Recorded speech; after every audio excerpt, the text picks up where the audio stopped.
Hi and hello. My name is Ethan, and I'm going to be talking about a very sensitive subject that I feel need to be talked about, and it's my suicide attempts.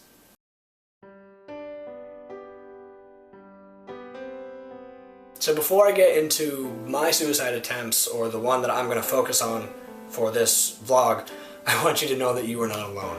That I have been at very low points. I know plenty of people, friends, coworkers that have been at very low points also. I'm putting in the description all these hotlines you can call. I'm putting on the screen the suicide hotline, which I have called many times, and please know that you are not alone and that nothing is worth ending your life. At all, ever. As much as you think it may be, it's not even close. Because whatever you're feeling, multiply that by 100 for your family and friends when you are gone. And that's one of the things that I thought about quite a bit after my friend died, was seeing how much they hurt when he died, how much would they hurt when I left shortly after. So I'm going to be talking about my second attempt in my life, which was the closest I got to death, and saw the white light, and got pretty bad. This is probably going to be a really awkward episode because I'm trying to not bawl my eyes out when I talk about it and be all emotional, and I also kind of want to not have it be a super somber episode because I learned a lot from that attempt about myself and about what I needed to do and felt like I needed to do. And what I felt like I needed to do was talk about it and share with others what I'd been through so I could help others not feel like I did. Because no one should feel poopy. Because poopy is icky. Anyway, going to the story. It was probably a year after my friend Brandon passed away when I tried to take my life a second time. And it was a mix of I don't give a fuck about what's going to happen to me, and if I keep doing this, I know I'm going to stop feeling what I'm feeling. So, therefore, 1 + 1 = 2. It was my sort of logic of, I'll be okay. And I was playing Call of Duty Modern Warfare 2 online, and every time I died, I would take a shot, because I was like, oh, every time I die, I'm going to take a shot. And the more shots I took, the drunker I got.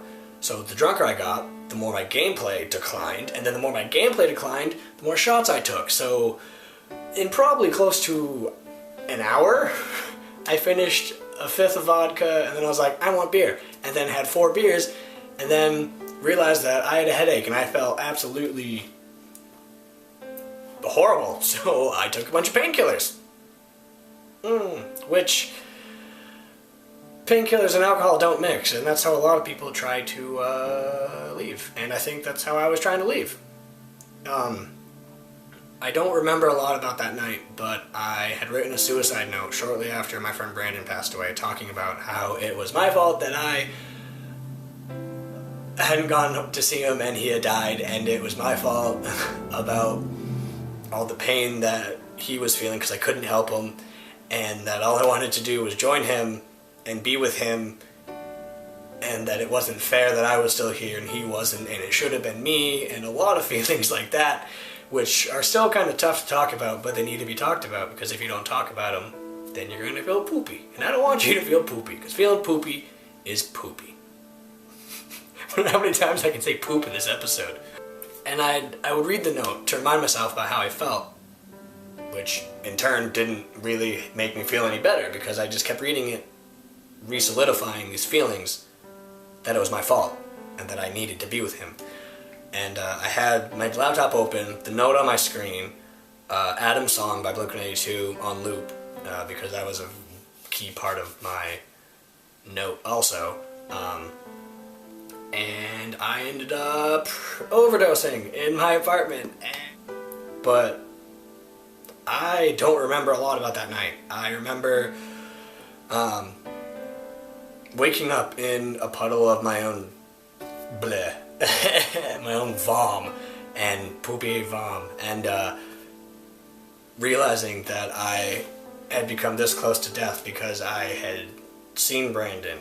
I had felt out of myself, and lot of stuff was weighing on me that time on top of a year. It was school and ex-girlfriend and like not having money, being alone, and it was a lot, and I wasn't talking about it, which is the big thing you gotta do.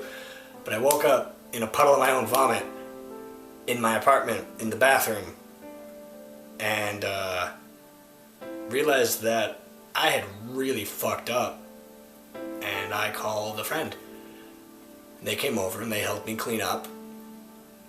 This was also like 6 hours later, so I'm pretty sure I was probably very dead for like, I don't know. I should have been, I don't know. But they came over, they helped me clean up. They made me Kraft mac and cheese, which if you make me Kraft mac and cheese, that's an automatic door to my heart, and I will love you forever. And they cleaned me up and convinced me to talk about my feelings, and I talked about my feelings, and I poured out all the alcohol, and I didn't touch alcohol again for a year. And I started going to therapy again, and it took me feeling like it was my fault and wanting to join my friend Brandon and waking up in my own vomit and thinking about how much it hurt when Brandon left me, and seeing how much it hurt my friends who were also friends with Brandon, how much it hurt them when he left, if I left, and how much it would hurt my brother and my family and my friends. And I didn't want to go. And I realized that after that, I didn't want to go, and that I didn't want others to hurt like I hurt, and I wanted to talk about it and tell others like, hey, I tried to kill myself, pretty much, very much OD'd, and had a note and everything all planned, and I didn't go because it wasn't my time. And nothing is ever worth taking your life. Please know that.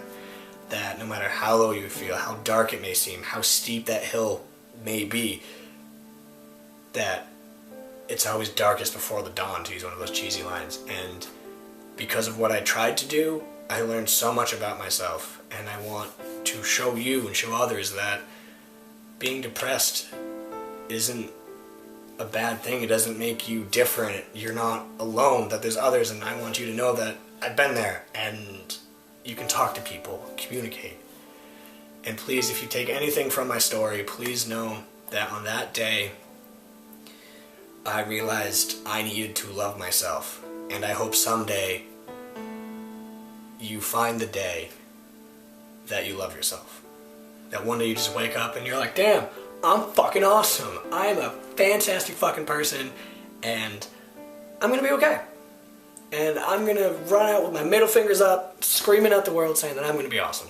And I've had a few of those days where I've woken up, and I hope that you can find those days where you just realize that you love yourself and know that it's not worth it. It never is. So hopefully my story makes some sort of sense. And I'm going to end it with a hug, because I love you, and I love myself, and I have people that love me, and I love people, and I love you.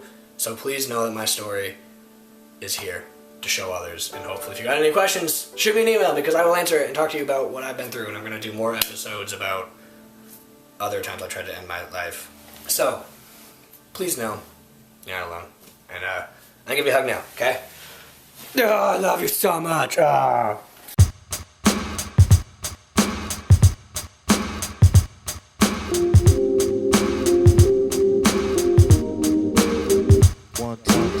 It's like Peter and Gwen, new Spider-Man. If they don't know how I'm feeling, these blanks they can't fill in. Man, I was out of breath when she left, until I knew when she reached.